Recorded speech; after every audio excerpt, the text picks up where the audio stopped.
Santa Pod, Bedfordshire, and in the heart of rural England, the first weekend in July witnesses the Cannonball Run. I'm Eric Michel, and along with John Price, we shall be taking a look at the extraordinary world of drag racing. The biggest engines, the fastest cars, and match racing side by side over a quarter of a mile to get the fastest possible time and the fastest acceleration rate. Drag racing started in the late 40s, early 50s in America, where the kids, tired of speed restrictions enforced on them on the roads, decided to go looking for their excitement elsewhere, and taking over disused airstrips throughout America, started racing their massive V8 engine cars against one another, side by side racing along a quarter of a mile stretch. In the mid-60s, enthusiasts in Great Britain imitated their American cousins and brought the sport to the shores of the United Kingdom, where Santa Pod soon became the premier drag racing strip.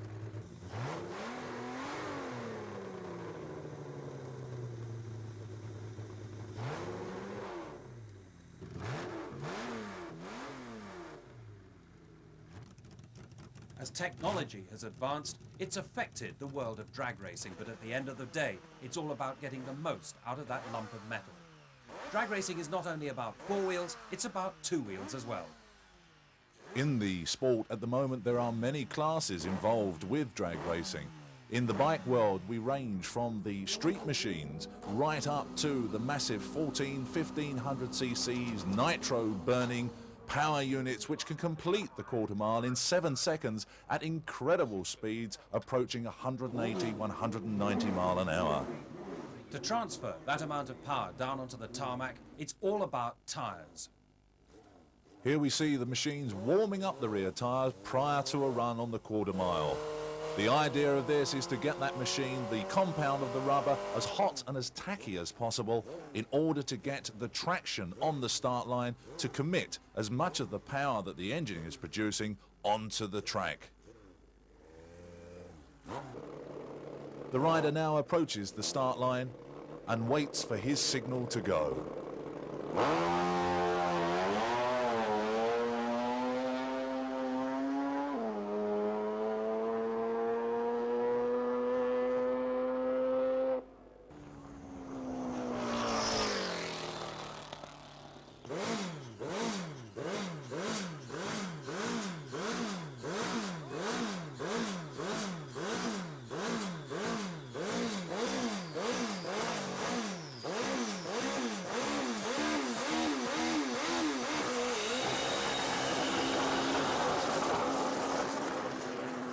The rider completes a rolling burnout, just another method of heating up the rear tyre ready for competition.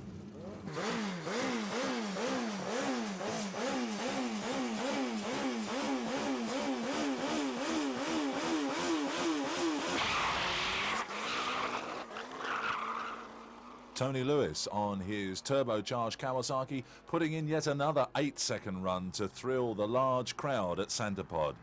Turbocharging does tend to quieten the bike down considerably, as opposed to the fuel-burning competition bikes, which form the larger part of the motorcycle field. Here's another interesting way of warming up your back tyre. Hard up against the control tower at Santa Pod, a pro stock bike warms the back tyre to get that back compound nice and tacky. Mike Beaumont, a giant of a man of over 6 feet, sitting astride his green Suzuki called the Eliminator. Putting in a practice charge away from the line, this is what he would do in competition to make sure that all his reflexes and the machine are working properly so that he could come out and try and beat his opponent to the end of the quarter mile. Winding on that throttle as he goes along the quarter mile, and then suddenly nearly a tragedy as the fire truck turns out in front of Mike Beaumont. Well, it's called Eliminator, and certainly that's what may have happened.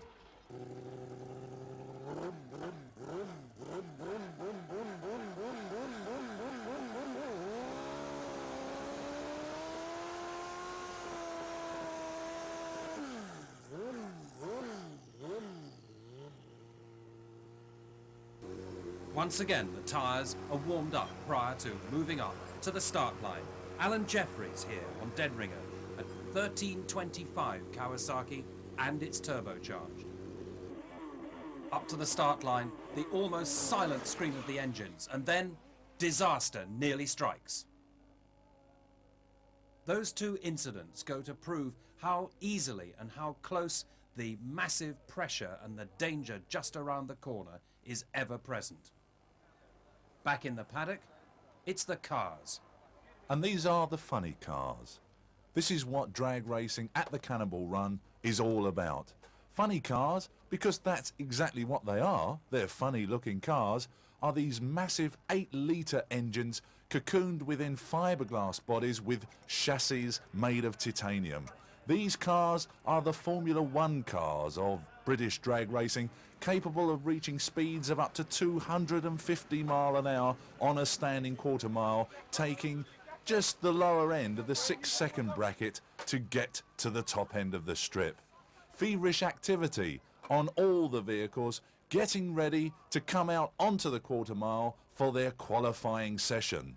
But first, all other classes must put down their qualifying runs.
As the cars line up down the side of the strip in what is known as the fire-up lane, hours and hours of preparation have brought the culmination of effort right here in front of a huge crowd. With only 8 spots open for the fastest 8 funny cars, the competition is heavy. Preparation is intense in the fire-up road, where the mechanics put the final touches to the cars in readiness for their drivers to be strapped in to these 8-litre nitromethane burning fuel-injected monsters.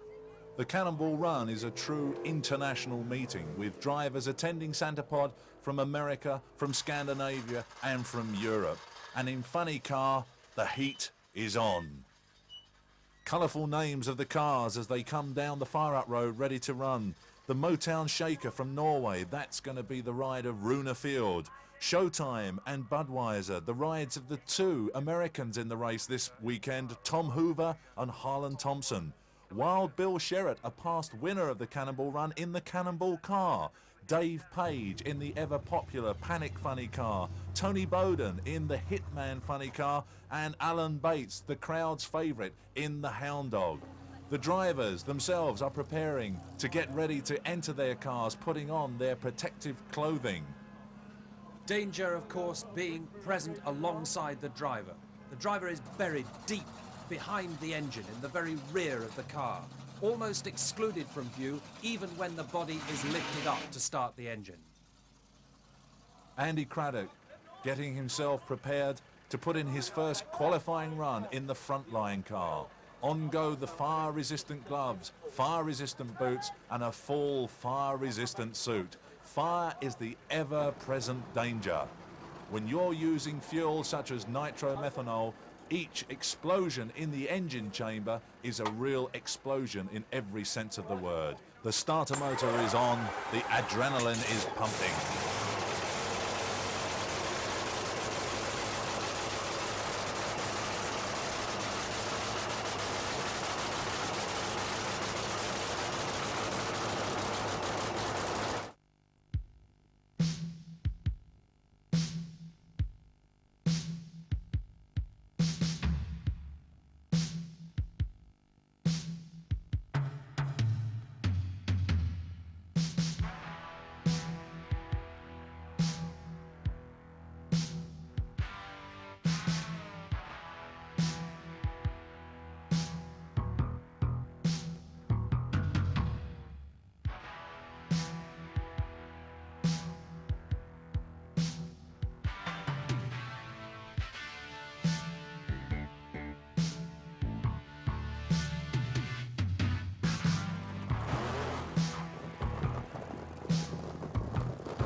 The qualifying goes on, but with almost total and immaculate preparation, there are times when all the gremlins gather together in one place and make it a seemingly impossible task for some drivers to get out on the strip.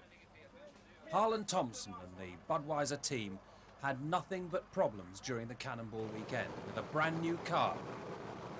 It was frustration and anger which eventually drove Thompson out onto the strip to prove one thing: he could most certainly do it. His Swedish crew chief and the rest of the team had worked frantically all weekend, trying to find out exactly what had held this car back. In went neat fuel into the air inlet that feeds the supercharger. The engine was fired up and the crew chief stood back. Thompson was going to do one thing: he was going to put this car out on the strip and prove to one and all that the brand new Budweiser funny car was capable of taking on anyone he cared to race against. The 1986 Pontiac Trans Am moved forward. A huge smoky burnout showed that Harlan Thompson was very definitely back in business.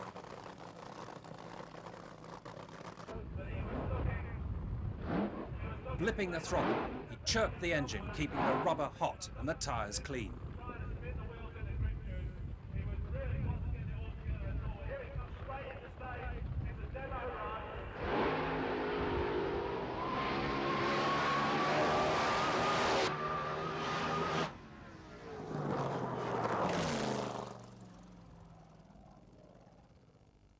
The 1984 and the 85 Cannonball champion, Harlan Thompson, had been cruelly cheated of the opportunity to put in 3 in a row. But he proved his point: 6 seconds down to the quarter mile. We moved on into the eliminations proper, and the final 4 into the eliminations were a really mixed bunch. The Showtime Corvette of wily American old-timer Tom Hoover, the man with a 500 cubic inch Keith Black engine in the car. 500 cubic inches relates in cc's to 8 litre. That's each one of his cylinders is equal to a normal mini engine. Think about the power that you've got under your right foot with an engine of that size.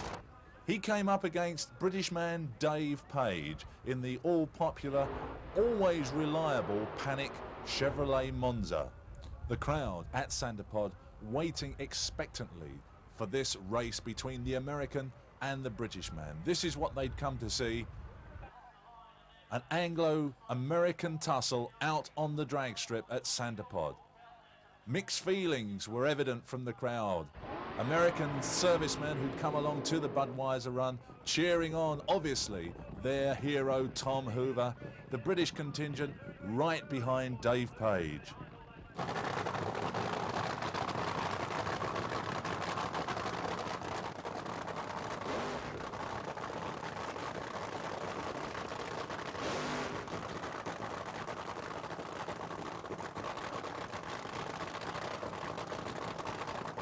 As the two funny cars moved up towards the start line, the ground shook from the noise of the two 8-litre fuel engines burning away on the start line, and then they were off.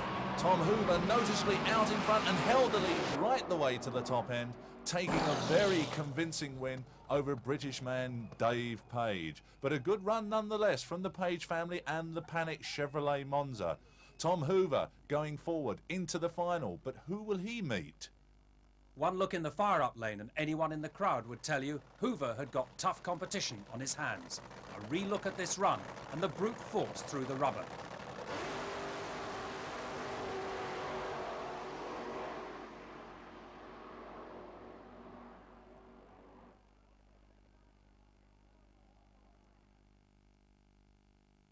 Waiting at the front end of the fire-up lane, Wild Bill Sherratt in Cannonball.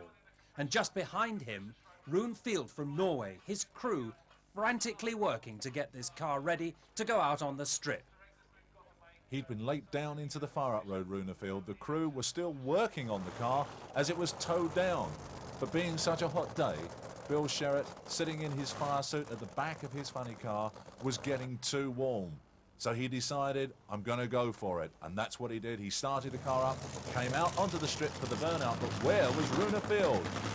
His crew had been working frantically on the car. Rune slid the car round in a four-wheel drift, just narrowly missing someone else's tow truck, and came straight out onto the strip, putting down an incredible smoky burnout, much to the surprise of all the fans present. Well, here we had it this time, the Anglo-Norwegian tussle, the young man from Norway with filled-in side windows, a very unusual thing to have on a funny car, lifting the escape hatch on his car so all the acrid burnout smoke could escape. While Bill Sherratt in the left-hand lane, Rune Field from Norway in the right-hand lane, and who will be going forward to meet Tom Hoover in the final. They're both away together. It's a good run from both drivers. It looks as though Sherratt is out in front, but he loses power towards the top end, and Rune Field takes the win. The parachutes billowing in the breeze, slowing him from 220 mile an hour to 0. The fire crew just racing after the two cars to make sure both pilots are okay. But that's the final for us then in the Cannonball Run 1986. It's non-British, American versus Norwegian, Tom Hoover against Rune Field. But before the final of the International Cannonball Run can take place, a more extraordinary event has yet to be shown before the crowd. This is the Santapod Match Race Jets, giving the crowd what is called the Flame and Thunder Show. As the two drivers bring their cars up to the start line, you can see the reason for the name. The flames coming from the back of the jets as they crack on the afterburners, and the thunder represents the noise these two machines make as they sit there waiting for the green on the start line. Here we go, both cars are into the staging beams, the drivers holding them on the brakes, and they're away.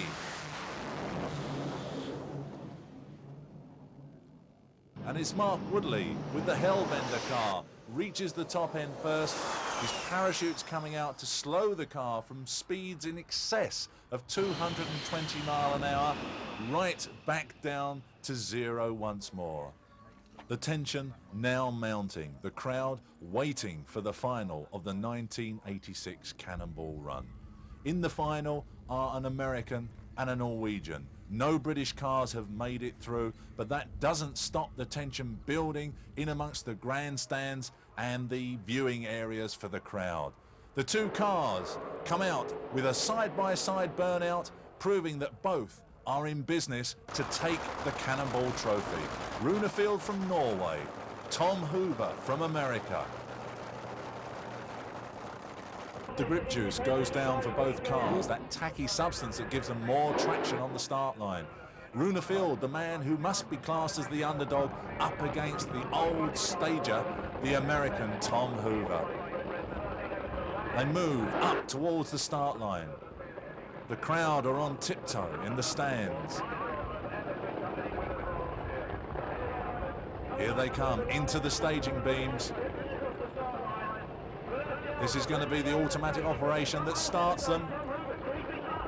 Runefield moves straight into stage. Tom Hoover is there. Here comes the green, and they're away together. And nearly a tragedy there as they move towards one another. And who takes the win at the top end? It's the Norwegian. The underdog who nobody thought would win. The Norwegian takes the trophy home for 1986. Runefield is the Cannonball champion. Down at the far end of the strip, the two cars wait quietly, surrounded by smoke, for their crews to come and collect them. The result was unexpected, the effort extraordinary to avoid disaster. Only the superb reactions of two really top-class drivers saved what could have been a very nasty situation there. The two cars coming within 4 feet of one another, and the two drivers having to correct one way and then overcorrect the other way to keep the cars on a straight line. But let's not take anything away from this young man who has taken the world by storm, the 1986 Cannonball champion, Runefield.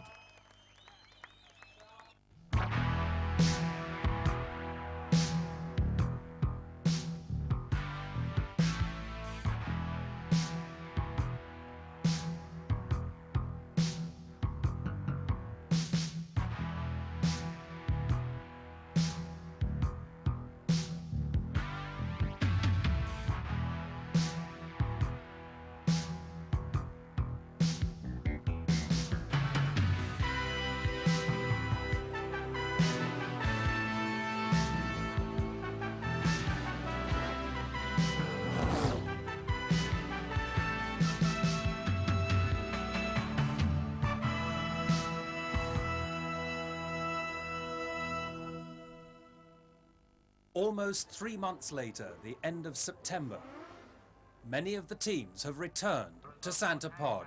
Alongside them, a number of faces that we haven't seen before. This is the Top Fuel World Finals, the result of months and months of preparation and hard work, for only the very best will win here. It is a full international field once more, with drivers from all over the world, from America, from Scandinavia, from Europe, all conscious of the fact that they have to try to beat the British on their home ground. Activity in the pits once more is at fever pitch. Everybody wants to look superb at the World Finals. Everybody wants to put on their best show, put down their best run in front of the biggest crowd that Santa Pod has seen for many years. And this meeting heralds the return of the big cars, the Top Fuel dragsters. The cars which are so rarely seen in drag racing in Great Britain these days now return to enthrall the crowd with their 250-mile runs along the quarter mile. Down from Sweden comes Monica Öberg, and yes, women do race in this sport. 1982 saw her step into one of these cars for the first time, and now 4 years later, here she is in one of the biggest cars at the most prestigious meeting in Europe. The crew getting the car ready for a qualifying run for Monica. She'll be looking for the #1 spot in the Top Fuel Drivers event. We're mixing here funny cars and the Top Fuel dragsters, and everything points to the Top Fuel dragster being the quicker vehicle on the quarter mile.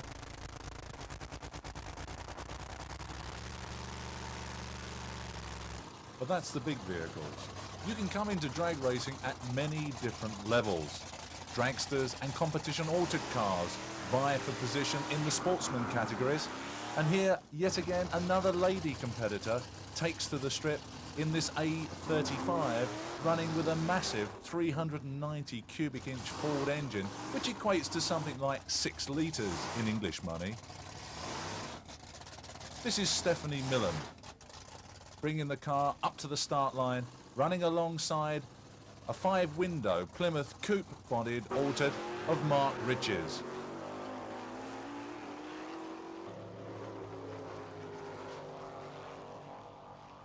And the man gets to the top first, but it's not always that way in drag racing. Competition altered cars form the backbone of drag racing in the UK. It's a stepping stone up to the bigger divisions, the bigger fuel divisions. Cars run with fiberglass replica bodies and V8 or V6 or straight 4 highly tuned engines.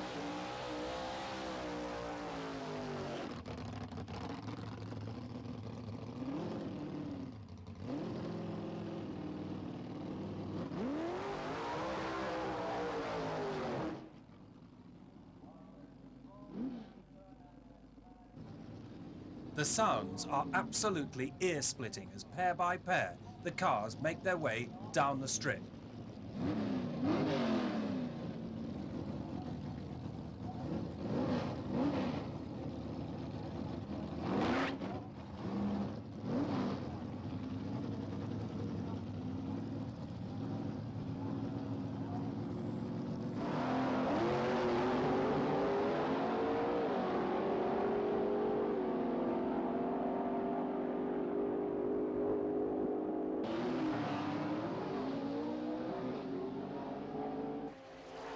Relentlessly, the drivers and the riders pursue their best times and top speeds at the quarter mile of Centre Pod Raceway. There are even street cars taking part in their own event at the same meeting, cars which you may even find parked in your garage one day, although highly tuned, and normally American V8s with high performance parts. Quite often, you get a British car with an American V8 engine in it. Believe it or not, this used to be a Marina Coupe. It now runs somewhere around the 10-second mark on the quarter mile and is acknowledged to be one of the quickest street cars in Great Britain. Next up from street cars, modified street cars. This is the sort of thing your neighbour doesn't want to see you washing on a Saturday morning. Very noisy and very quick modified street cars. These cars can complete the quarter mile in anything between 8 and 9.5 seconds. Extremely fast, the racing enjoyed immensely by the fans. Another form of racing which hasn't caught on too well in Great Britain is pro stock car racing. Small American family saloons with large V8 engines, sometimes up to 500 cubic inches, i.e. 8 litres, racing against one another on the quarter mile, completing the distance in 7 seconds. This is really drag racing, door slammer style at its best. Fast and furious, wheel stands on the start line and then thundering runs along the quarter mile in a short time. As motor racing has become more popular over the years, crowd control has posed a major problem for race organisers. Perhaps the exception to this is a drag racing strip, for here the members of the public can walk all the way round the paddock and see literally everything that there is to be seen. The World Finals here at Centre Pod, and once again the bikes are back. If there's one element you need for drag racing, it's warm weather, preferably as much sunshine as possible, because those tyres have to get hot, and so does the tarmac. With drag racing originating in America in the warmer climates, it's become difficult for race organisers to guarantee action all day long. Hot summer sun and a British autumn, and the crowds are packed along the banks on either side. You can't take it away from the motorcycle lads. They put on a great display for the crowds to enjoy. Bikes can range from single-cylinder machines right the way through the card until at the top of the competition bike table we even have some machines running with 3 engines in tandem. Here's one of the top quickest bikes in the country, Phil Brackvogel, on his expanded quarter scorcher machine. And just look, is that front wheel touching the ground or not? Phil is leaning the bike from left to right to try and keep it on a straight course to go through the finishing gantry at the top end. He has recorded low 7-second runs on that machine and is certainly one of the 2 quickest English bikes in existence at the moment.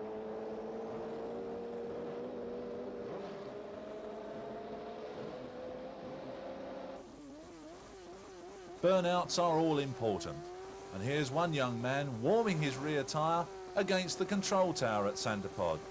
But there does seem to be more smoke coming from the front of the engine rather than the back. And oh yes, we do seem to have a slight problem. Luckily, he's noticed it, as has one of the Santapod fire marshals, who will come undoubtedly to his rescue. And yes, there we are, standing by. I'm sorry, I've got to put that out. If you must. It seems some people will risk everything just to get on the line. Turbocharged or no, that bike had to retire. But down in the paddock, one of the most famous men in drag racing, Sammy Miller, with Vanishing Point. This is a rocket car. Sammy, Vanishing Point is an infamous car, if you can call it a car. How do you describe it? Well, it is a car. It has wheels and that. The only difference is it doesn't have a normal engine that drives the wheels. It's has an actual rocket engine like they use to land on the moon, and it's powered by thrust. The thrust pushes it, and I describe it wild. And how do you compare this car to a normal piston engine car in terms of performance and speed? Obviously, it's a lot quicker, but if you were able to calculate it out, how would it work out? I think the word, not to scare them, is more like it's terrifying. This vehicle has so much power and speed. You really have to be on top of yourself when you drive it. On a normal piston car, you get up to the high end of the curve of RPMs and you start to fall off and you shift it, and you want it to go faster. With a rocket car, you want it to go slower. You keep telling yourself, shut off, shut off, shut off. Because, I mean, it just never stops slamming you in the seat. It just keeps pushing hard. It's a little breezy today, and I don't think we'll be pushing the 300-mile-an-hour mark with it, but we will try and run a good 4-second run with it, and probably around 260, 270 miles per hour. Everyone, you know the car can run 300 and it can run 3 seconds, but conditions have to be absolutely perfect. Is this it, or is there anything more than this? We're going out October in the next 3 to 4 weeks, and we're going to run the first ever 400-mile-an-hour quarter mile. Well, there you have the greatest showman in drag racing, slamming Sammy Miller, the American who's been virtually adopted by the crowds at Santapod for his thrilling 300, verging on the 400-mile-an-hour runs in his rocket cars. This is the 3rd Vanishing Point we've seen here at Santapod. Once again, it's a funny car body. It's a Pontiac Trans Am body, just the same as Knight Rider, although completed in Sammy's own Vanishing Point colours.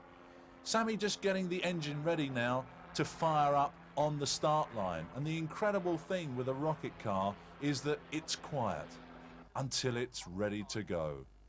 Sammy is pushed up into the staging beams by willing helpers, and then the crowd at the racetrack get ready to count Sammy down rocket style to complete his quarter-mile run. 5, 4, 3, 2, 1,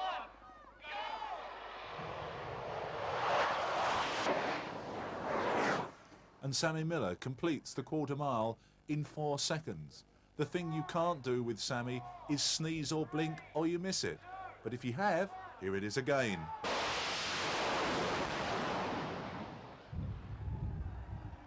The crowd show their approval for the adopted son of Santapod Raceway, Samuel Arthur Miller, known throughout the world as Slamming Sammy. The afternoon rolls on, and along with the smoke, the mind-bendingly loud sound, comes that distinctive smell of burning nitro. The top fuel cars line up to do battle. And first round, onto the strip, is Sweden's Lee Anders Hasselstrom.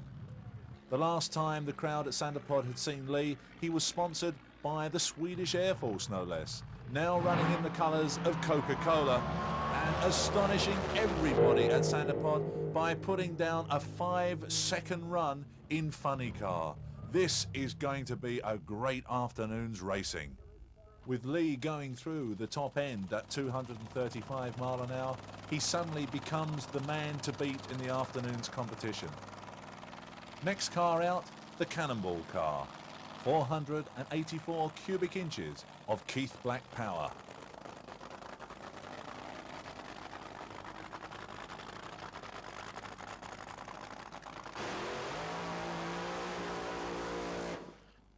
And only for his second time, the man in the hot seat is John Spufford.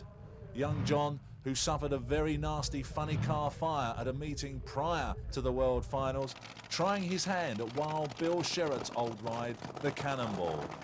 Is this going to be a good run for John Spufford? We'll have to wait and see. He's a novice driver, only recently moved up in the ranks to funny car. This could be the making and the start of something big. He moves into the staging beams. The crackle of the V8 engine resonating around the strip in the afternoon sunshine. There's the green.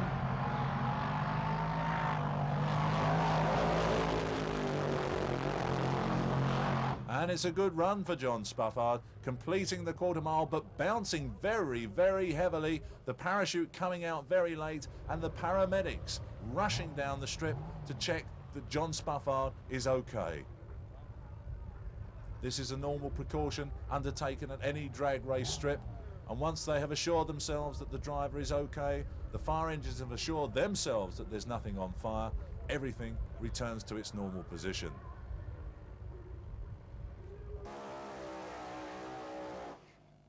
As the afternoon wears on, all classes head towards the final of their division. Here we see Pro Comp cars in the semi-finals of that category, running alongside one another, and it's an Anglo-Swedish tussle.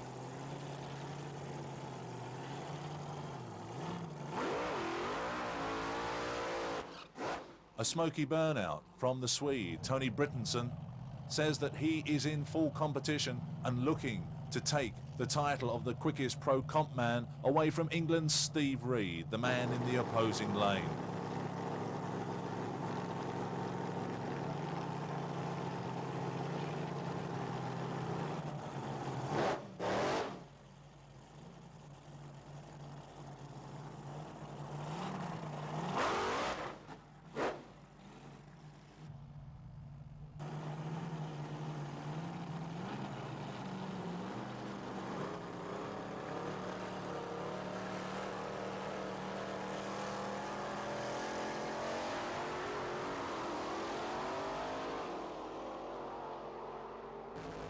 With a wild, wild ride, Steve Reed gets to the top end first and moves forward into the final, only just beating the Swede to the top end.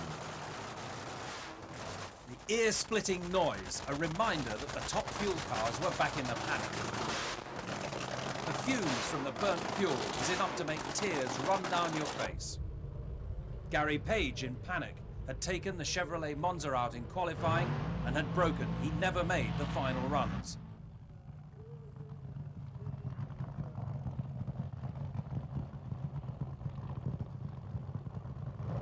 But as always with the Page family, Gary put on a display to warn everybody of the excitement yet to come in fuel racing. Bringing the car back behind the start line after the initial burnout. The idea of the burnout, to warm the tyres, to put down rubber strips on the strip itself so that the car can launch on its own tracks of rubber. Here Gary launches hard from the start line and goes for the full quarter mile. Out comes the parachute, which will slow the car down from some 200 mile an hour to round about 40 mile an hour when Gary can apply the brakes. Sure enough, later in the event, out comes Runefelt from Norway, and on the opposite side of the track, Tom Hoover from the United States. This was almost a rerun of the Cannonball Run final. That time, however, Tom Hoover was sitting at the controls of his Showtime funny car. Here he is with a complete change of ride, now sitting in the hot seat of a dragster. What, you may ask, ever prompted Tom to go back to the dragster as opposed to the safe confines of a funny car? Or somebody just simply offered him a chance to try his hand at something he hasn't tried since the 60s? And that's the result. An incredible side-by-side run with the Norwegian Rune Field. Who got to the top end? It was Tom Hoover by a whisker. If you were standing at the finishing gantry, this is what it looked like to have Tom Hoover come snaking towards you in this top-fuel dragster at some 210 mile an hour. What an incredible driver. Drag racing is all about show and go. And one of the most professional-looking teams at Santapod for the World Finals in 1986 was the Budweiser team of American Harlan Thompson. In a rare, quiet moment, Harlan managed to find time to talk to Eric. The Budweiser car today, tell me how things are going for you. The car started to run real great, but we had a little problem when I had to shut it off, but we're going to go out and run some more, and I think it'll do real good today. The closest competition for you this weekend being which car? Probably one of them top field drags is either Tom Hoover from the States or the girl from up in Sweden. Yeah, and I've seen you race here already once this year. How does Santapod feature as a drag strip in Europe?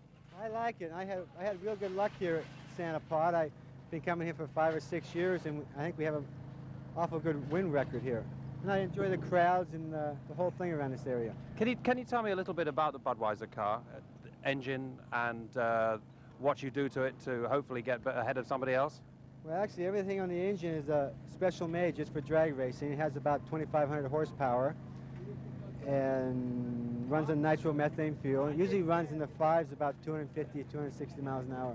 So Eric took his microphone over to the pit of Monica Urberg, a lady of few words. Monica, Santapod, and it's the World Finals this weekend. You've been putting some incredibly fast times down on the strip.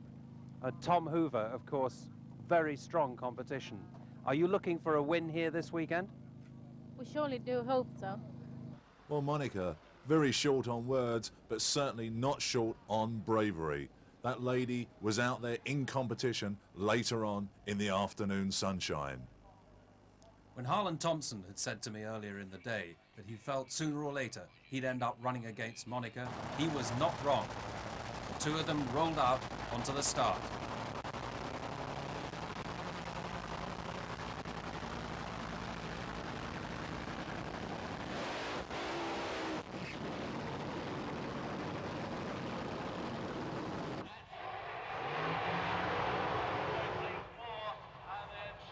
Monica was in the pit lane, furthest away from us, and Harlan in the spectator lane.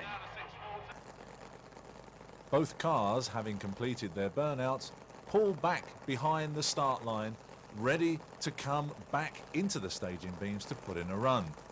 Monica, in the pit lane, was under orders from American crew chief Gary Bergin not to have any grip juice down. Gary had set the car up to run on what he thought was a hot strip. But as we will see, the best laid plans of mice and men, and in fact lady dragster drivers, doesn't always work out. Here we go then, into the staging beams, and waiting for the green, and they're away. And Monica lights the tyres up, spins the tyres, but then at the last minute, Harlan's car brakes, and Monica gets through and takes the win.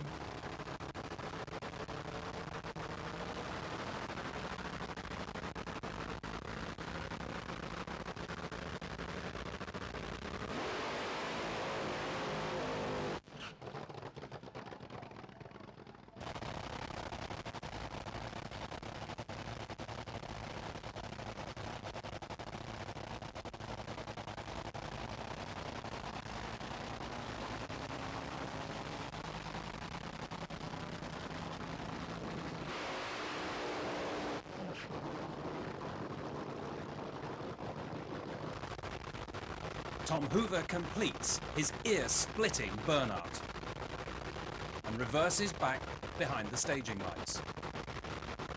Nearest us is Andy Craddock. He's waiting for Hoover.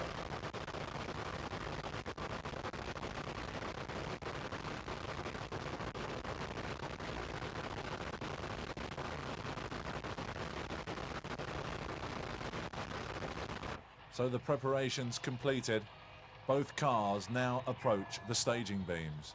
They always say that the first one into stage is usually the man to lose, but we shall see. It's America in the left-hand lane, Great Britain in the right-hand lane in the hands of Andy Craddock, and Andy Craddock breaks on the start line, allowing Tom Hoover to solo through to go into the next round with his top fuel dragster. And a dejected Andy Craddock is pushed back away from the start line by his crew. Months of preparation lost in a split second. Meanwhile, the rest of the drivers wait. Can you imagine what it must be like sitting in the afternoon sunshine waiting for your 200-mile-an-hour run? But now it's the turn of the Norwegian Rune Field in his green and black Trans Am. The body goes down and he comes round into the pit lane. Coming round into the spectator lane, the American in another Trans Am, Harlan Thompson. Here we go with the burnouts. That's Rune Field, strong and smoky.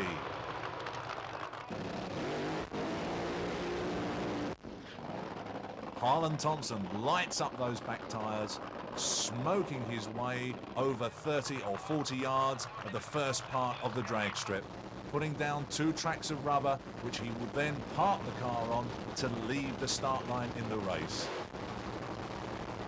Still trying to keep those tyres warm and clean, Harlan chirps the Budweiser car up to the start line. What a beautiful sight this makes. This could be in the heart of America. 2 up-to-date Trans Ams, side-by-side racing, funny car style. The Norwegian goes into stage. Harlan Thompson eases the car into stage, but it's Harlan Thompson who goes right out of shape, away from the start line, and the crewman says it all, throwing his arm dejectedly towards the ground. Rune Field is through to the next round of Fuel Car.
With still a few rounds to go of competition, the jet cars of Santapod were brought down the fire-up road to put on their flame and thunder shows. Eric spoke to the driver of the Sea-Link Vampire, Colin Fallows. Now, Colin, can you describe to me a little bit about the performance of this Sea-Link car and really what it feels like to be on the start line? Well, on the start line, you've got so much power behind you. You have to regulate the thrust of the engine so the car doesn't skid forward and skid straight through through the staging lights. We have an afterburner fitted, which doubles the engine power. You're trying to regulate the engine power and cracking the burner for the flame show at the start is quite hard. If you watch, you'll see the wheels locked up and the car being pushed along.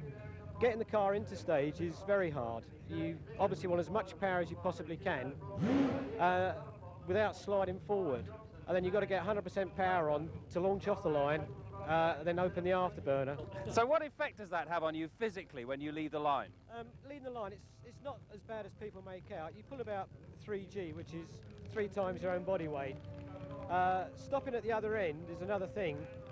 You use the parachute first to initially slow the car down. When the parachute comes out, that is quite a jolt. It's more painful than actually launching. Once the parachute's out and you're slowing down, you then go onto the brakes and bring the car to rest. No one was to guess that this would be the last time we would see fellow competitor Mark Woodley alive. As he talked quietly and confidently to a crew member, the two jet cars waited to be called out onto the strip. Hellbender just behind Sealing Vampire.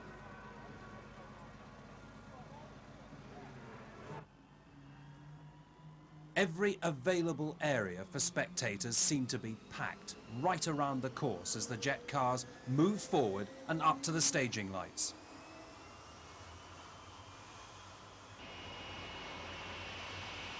Both cars and both drivers going through the normal preparations that the jets make as they come up to the start line.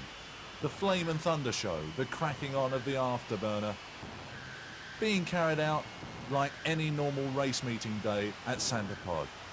Nobody knew of the tragedy which was just seconds away.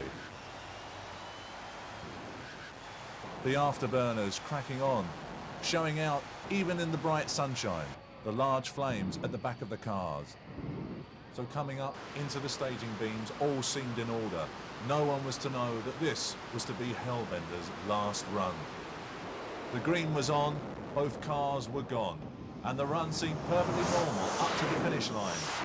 But then suddenly, Hellbender turned dramatically left, straight across the nose of the Sealing Vampire and destroying itself on the Armco on the left-hand side. Woodley's Hellbender even clipped the nose of the Vampire on its way to destruction. The emergency services were on the scene straight away, but to no avail. Mark has given his life for drag racing. 34-year-old Mark Woodley died instantly as his car hit the barrier at the top end of the strip. What caused this tragic accident, we shall never know. He will, however, be missed by his family, his friends, the fans and competitors.